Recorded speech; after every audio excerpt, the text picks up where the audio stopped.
আসসালামু আলাইকুম। আশা করি সকলেই ভালো আছেন। সম্প্রতি বাংলাদেশে একটি বিষয় নিয়ে সবথেকে বেশি আলোচনা হচ্ছে সেটা হচ্ছে গিয়ে বাংলাদেশের ন্যাশনাল সং নিয়ে। বাংলাদেশের জাতীয় সংগীতটা পক্ষে কিছু লোক আছে আর বিপক্ষে কিছু লোক কথা বলছে। তবে বিপক্ষের সংখ্যাটা অনেক বেশি। তবে ভাই একটা জিনিস কি যে জাতীয় সংগীতেও অনেকে যারা বিপক্ষে কথা বলতেছেন তারা কয়েকটি কারণ দেখাচ্ছেন যে কারণগুলো আপনাদের কাছে যৌক্তিক মনে হলেও এটা আমার কাছে কেমন যেন মনে হচ্ছে যে এটা অযৌক্তিক। কারণ কি? আপনারা বলতেছেন যে জাতীয় সংগীত এটা বাংলাদেশ স্বাধীন হওয়ার আগের। হ্যাঁ, এটা ঠিক যে বাংলাদেশ স্বাধীন হওয়ার আগে আমাদের যেটা ন্যাশনাল সং আছে আমাদের বাংলাদেশের সেটা হচ্ছে গিয়ে আমাদের স্বাধীনতার আগে। এবং এটাও বলতেছেন পাশাপাশি আপনারা যে আমাদের এই জাতীয় সংগীতের ভিতরে বাংলাদেশ কথাটা উল্লেখ নাই। সব ঠিক আছে ভাই। কিন্তু বিষয়টা হচ্ছে গিয়ে যারা ৯০ দশকের মানুষ আছেন আপনারা যারা আমরা যারা আছি, আমাদের আবেগের একটা জায়গা হচ্ছে জাতীয় সংগীত। এই সংগীতটা ভাই বিশ্বাস করবেন কিনা জানি না। এখনো পর্যন্ত যদি এই সংগীতটা আমি কোথাও শুনি, আমি একদম নীরব হয়ে যাই। কিরকম শরীরটা যেমন আমার একদম পুরো নিস্তেজ হয়ে যায়। মানে বলে আপনাদের বুঝাইতে পারবো না।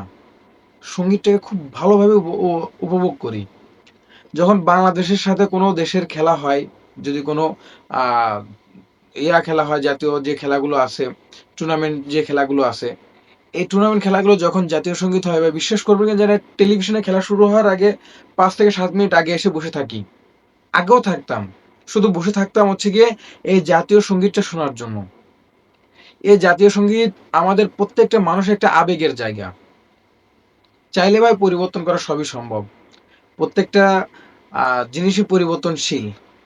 এখন দেখা যাচ্ছে আপনারা এই কথাটা এইভাবে বলতে পারেন যে আ অন্যান্য দেশের তো জাতীয় সঙ্গীতের পরিবর্তন আনা হইছে। হ্যাঁ ভাই, বেশ কয়েকটা দেশের জাতীয় সঙ্গীতের পরিবর্তন আনা হইছে। কিন্তু এটাও আপনাদের মনে রাখা উচিত যে টোটাল গানটাকে বা টোটাল সঙ্গীতটাকে কিন্তু পরিবর্তন করা হয়নি। তার ভিতর থেকেও হয়তোবা ২ টা ১ টা লাইন চেঞ্জ করা হইছে।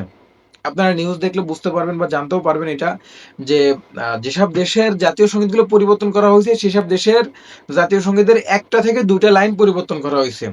বেশি কিন্তু মানে টোটালটাকে কিন্তু পরিবর্তন করা হয় টোটালটাও চেঞ্জ করা হয়নি এমন না।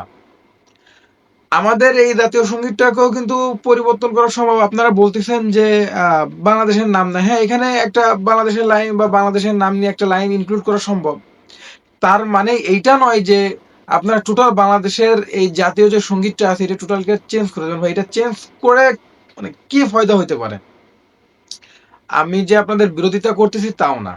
আমি বলতেছি এটা হচ্ছে আমাদের সকলের একটা আবেগের জায়গা ভাই। বিশ্বাস করেন এখনো পর্যন্ত যদি জাতীয় সংগীতটা শুনি, দাঁড়ায় সংগীতটাকে উপলব্ধি করা বা উপভোগ করার চেষ্টা করি। তাই সকলকে বলতেছি যে আপনারা খালি গা দিয়ে ঠেলাঠেলি করিয়েন না। জিনিসটাকে একটু ভাবার চিন্তা করেন। একটু ভাবেন, ঠিক আছে? বর্তমান টপিকস হয়ে গেছে। বর্তমানে আমাদের বাংলাদেশের জাতীয় সংগীত পরিবর্তন করতে মানে আমাদের দেশটার এরকম একটা পরিস্থিতি যেদিকে জোয়ার উঠবে ভালো খারাপ কোনো কিছু বাদ বিচার না করে ওদিকেই ঠেলতে হবে। আমি জানি পরিবর্তন করার সংখ্যাটা বেশি। পরিবর্তন করার পক্ষে সংখ্যাটা বেশি। যারা পরিবর্তন করতে যাচ্ছেন এদের সংখ্যাটা অনেক বেশি। আমার কথাগুলো হয়তো অনেকের খারাপ লাগবে। অনেকে আমার কমেন্ট বক্সে এসে যুক্তি দেবেন। আমি সব যুক্তি মানি। কিন্তু ভাই দিন শেষে এটা আমার আবেগের জায়গা। যাই হোক, সবাই একটু চিন্তা করবেন, চিন্তা করে দেখবেন। ভালো থাকবেন, সুস্থ থাকবেন। আল্লাহ হাফেজ।